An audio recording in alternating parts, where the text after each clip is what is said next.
aminareo hatrany ry havako, ny fahasoavan'i Jesoa. Amen. Mivavaka isika. Ry Tompo ray eny an-danitro, ity aho manolotra ny fiainako ho anao, ho anjakanao indray amin'ity tontolo andro ity.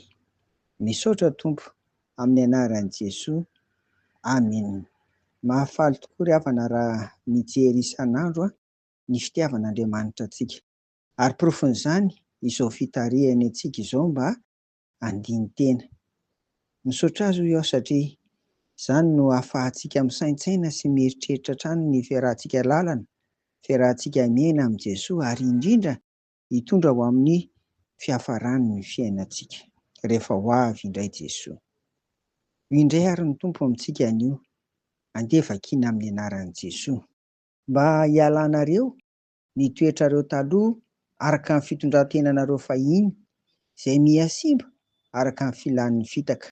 Fa mba ho avoazina kosa ianareo amin'ny fanahin'ny sainareo ary mba ho tafianareo ny toetra vaovao izay miforonina araka an'Andriamanitra amin'ny fahitsiana sy ny fahamasinana momba ny fahamarinana.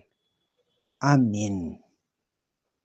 Hitantsika izany ry havako ato amin'ny Efesianina toko 4 andininy 12 ka hatramin'ny 14.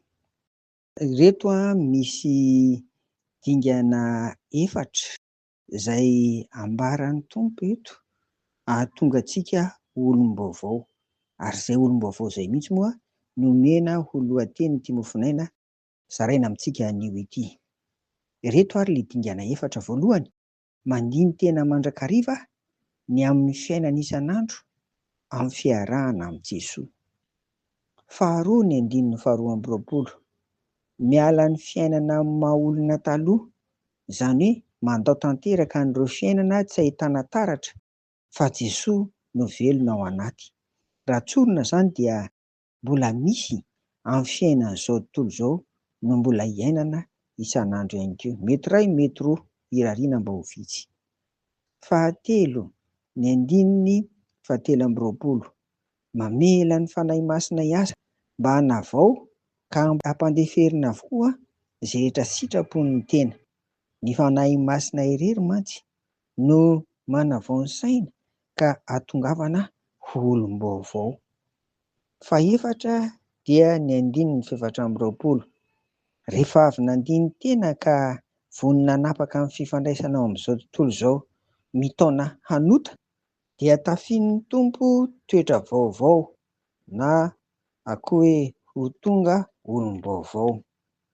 Ny olom-baovao feno fahamasinana ary dia miaina miaraka amin'ny fahamasinana sy ny fahamarinana ny tenin'Andriamanitra araka ny ahitantsika azy eto.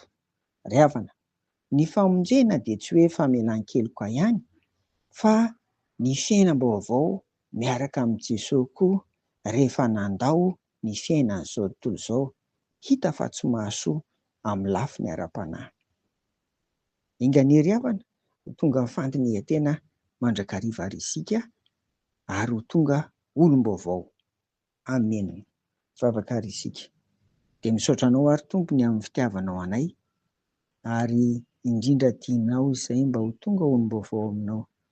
Dia rehefa tonga ao aminao izay ka tena tonga olom-baovao tokoa araka ny sitraponao Tompo, dia ampio ny herinay hifadianay ny ratsy, hitazonanay ny fahamasinana ary hiainanay miaraka amin'ny fiainana feno fanahy. Angatahana amin'ny anaran'i Jesoa izany.